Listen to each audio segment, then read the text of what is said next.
కంచవెట్టి సన్నజాజి బువ్వ పెట్టి సందె మసక చీర గట్టి సందు చూసి కన్నుగొట్టి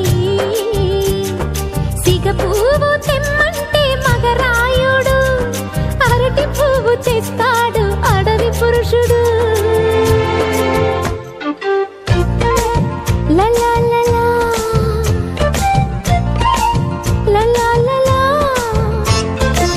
సందమామ కంచవెట్టి సన్నజాజి బువ్వ పెట్టి సందె మసక చీర గట్టి సందు చూసి కన్నుగొట్టి భద్రాద్రి రావణ పెళ్లి కొడుకోవాలా, సీతలంటే నిన్ను మనం ఆడుకోవాలా, బెజవాడ కనక కొరకు బాసికాలు తేవాలా, బాసర్లో సరస్వతి పసుపు కుంకుమలు ఇవ్వాలా.